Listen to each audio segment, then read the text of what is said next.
Well, good morning. Yes, it's me, Kenny Polcari, your host of the party, and today is Thursday, October 17th, 2024. And here are the things that you need to know to get your day started in the market. Well, stocks pulled a fast one, right? The SMIDs and the transports are now hitting all-time highs as the big rotation continues. Oil struggles, right? Continues to struggle, but gold enters a brand new century, 2,700. The 10-year bond remains above 4%. And JoJo, guess what? He forgives another $4.7 billion of student debt and shifts the burden to you and me. And what do we have for dinner tonight? We're going to have the Italian-style fried chicken cutlet. This is an Italian staple. Okay, look, the other thing I want to tell you, I am on my way to Orlando this morning to speak at the Money Show today and tomorrow. Next week, I'm going to be in New York City all week, coming to you live from the Big Apple. Reach out, say hello, stay focused, stick to your plan. Okay, so maybe we weren't ready for that pullback that I keep saying is going to happen. While one day doesn't make a trend, we can always hope. Anyway, stocks bucked the trend on after the Tuesday sell-off, ending Wednesday higher once again. The SMIDs, the small and mid caps, and the transports surging as investors, traders, and algos drive the rotation out of those sexy names that have done much of the work for so long into other corners of the market, taking both those groups to all-time highs. I mean, you can't make this up. It is what it is, which once again reminds you that you got to be in it to win it. Now, the Dow added 338 points, or 8/10. The S&P is up 22 points, or 6/10. Actually, 5/10, excuse me. The Nasdaq added 52 points, up 3/10. The Russell gained 37 points, or 1.7%, while the transports added 315 points, or 2%.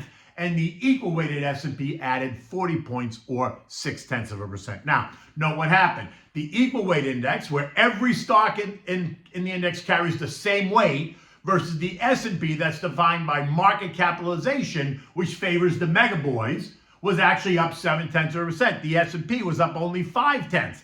And that tells you that money is going into other places. Garish? Now, the SMIDs are very U.S. economically sensitive companies, right? Sensitive interest rates and clearly sensitive to what's happening at home because they have little to no international exposure. Transports are also sensitive to the State of the Union as well. It speaks to how much we are transporting around the nation, and apparently we're transporting a lot as this sector continues to just crush it. The IYT, right, the iShares Transportation ETF is up 1.5% for the day, but it's now up 10.5% year to date as it makes a new all-time high. Not a 52-week high, an all-time high. That's been happening under the sheets, right? Not a lot of people have had this on their radar, partly because they're transportation names. There isn't anything exciting about them, right? I mean, CSX, UMP, ODFL, NSC, and Uber. I mean, is there really anything exciting about getting in an Uber?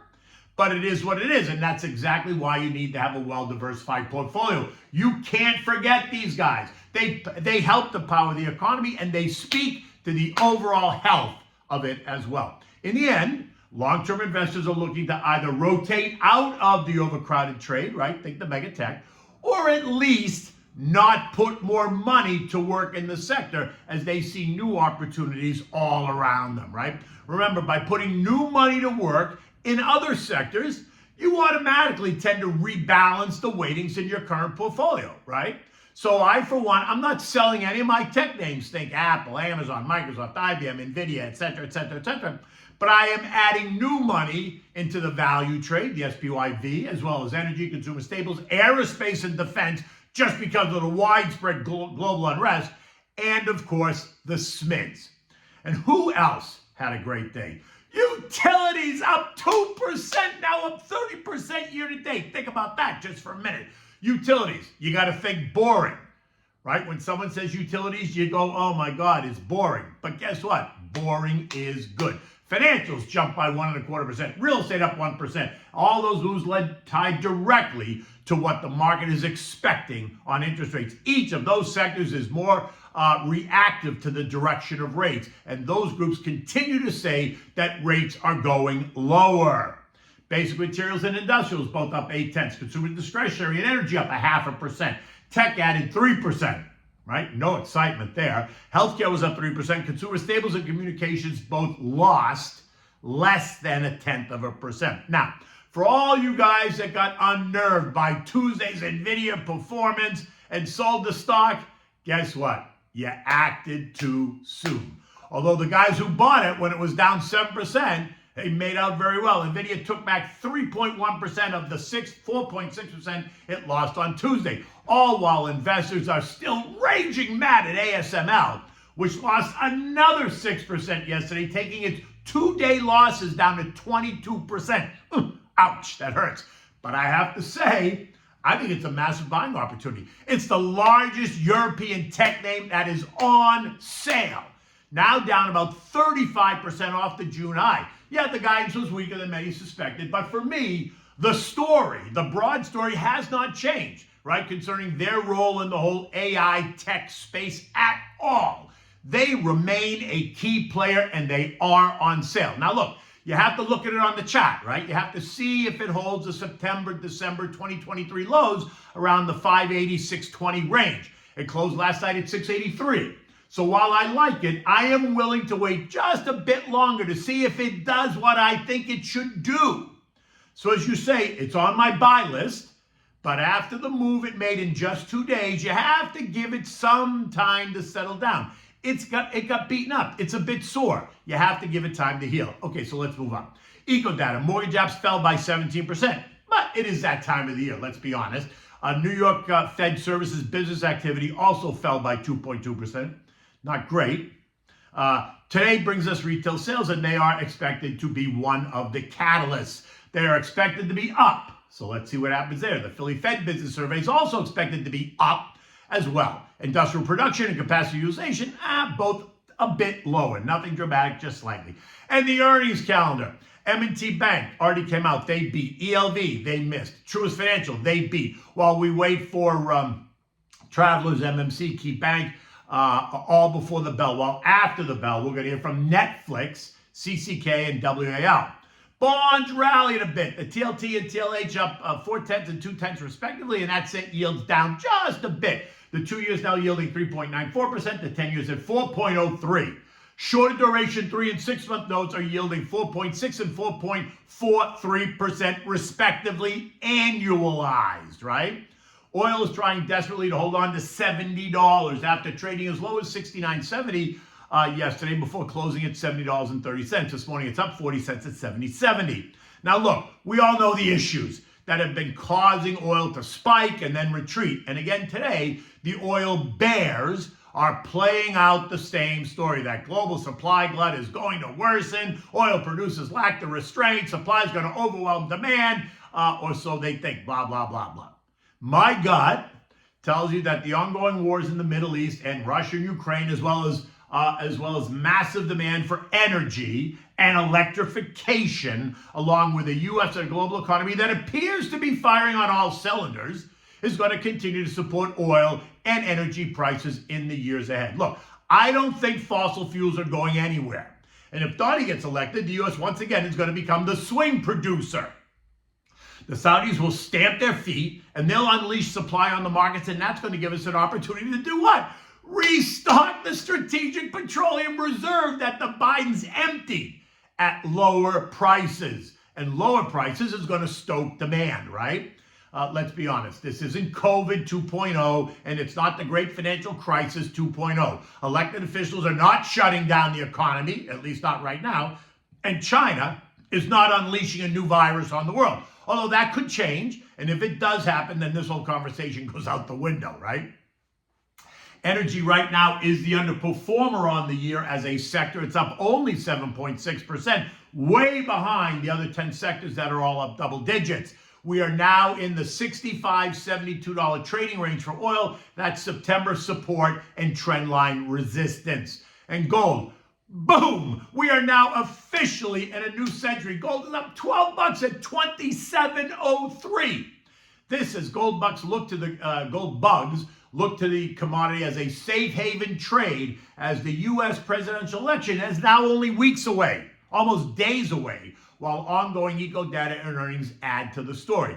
Last night's Bret Baier interview of Kamala Harris added to the surge in gold. He was tough on her. He asked her direct questions, which she avoided while snapping back, accusing all of our ills on Donnie, right? She turned every question into a Donnie issue. Everything was Donnie's fault. And considering that the Democrats have had control of the place for 12 of the last 16 years, it's hard for anyone with any common sense to completely agree with her. But let's not go there, because that's not what this is about. I'm just saying gold is surging higher today as a move into the safety zone, right? The upside, 2750-ish, according to the trend line that I drew the other day that we talked about. This morning, U.S. futures continue to churn near the top. Dow futures are down 23, but S&Ps are up 22. The Nasdaq's up 160 points, and the Russell is down 2 points. European markets are all higher. France in the lead, up 1.2%. Italy in second place, up 1.1%. Eurostoxx up 0.9%. Germany up 0.75%. The UK is up 0.4%. And Spain is flat.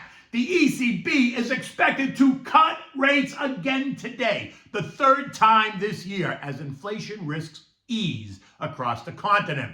Inflation cooled to 1.8%, now below the 2% target. The S&P closed at 5842, up 28 points. This morning we learned that the Bidens just canceled another $4.7 billion worth of student debt. And I, for one, am just not sure how this happens. The Supreme Court of the United States said it is illegal. In fact, it's unconstitutional. Yet he continues to defy their guidance with the assistance of the whole Democratic Party. I mean, have you heard a single one of them argue against the move? Just one? Yeah, I didn't think so. But let's be clear, nothing is canceled. All they did was just shift the burden to you and me. In the end, though, as a long-term investor, I am happy to discuss your concerns. Have a plan, be diversified, have some cash on the side to take advantage of any weakness. And then don't panic, remain patient. Successful investing is a marathon, not a sprint, right? You can go to my written piece on my Twitter. You can click on the link and send me a direct message. Just put KP in the message box and boom, I shall and will call you back. Okay. So now what do we have tonight? This is such a classic Italian staple. I mean, you go into any Italian household, you open up the refrigerator, there's always fried chicken cutlets in there, right? But they're done Italian style, right? These are like I said, it's a basic dish, right? You can always find them tucked away in the fridge because you never know who's going to knock on your door and you want to be prepared. And fried chicken cutlets, they're always a favorite. Now, first you need the Italian seasoned breadcrumbs, but don't go buying the ones in the supermarket. You gotta make your own. So for this, I use fresh hamburger rolls or even fresh potato rolls, right? You need fresh grated Parmigiano cheese, Romano cheese. You need onion powder, garlic powder, salt and pepper, and parsley.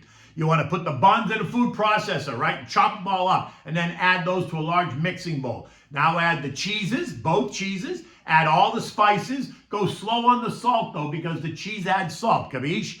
Now, mix it well and then smell them, right? Are they cheesy enough? If not, you're going to add more cheese. Are they spicy enough? Can you smell the garlic and the onion powder? Because if not, add a little bit more. But they're so good, right?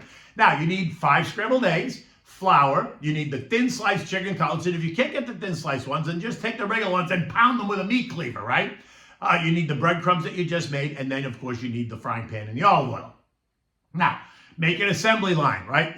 Get the flour, then the eggs, and then the breadcrumbs. You're going to dredge the cutlet in the flour, then put it in the egg wash, and then dredge them in the breadcrumbs on both sides, pat it nice and down so the breadcrumbs stick. Once you make 3 or 4 of those, then you're going to heat up the olive oil in a large frying pan. You're going to add the cutlets to the frying pan on like medium high so you don't burn it. While those are cooking, you're going to finish the cutlets that you haven't already finished. Once one side of the cutlet is crispy, and it only takes a couple of minutes, flip the cutlet and cook the other side until it also then gets crispy. Remove it when it's done, nice and goldeny and toasty, and put it on a plate with a paper towel. Once they're all cooked, you can just pick it up and eat it. Or you can make a chicken cutlet sandwich with roasted peppers, mozzarella, lettuce on 2 toasted slices of Italian bread. There are so many ways to eat this staple fish. You can let your mind run wild in any event. I hope you enjoy that. Until tomorrow, take good care. And don't forget, I'll be in Orlando today and tomorrow. I'll be in New York City all week next week. Take good care.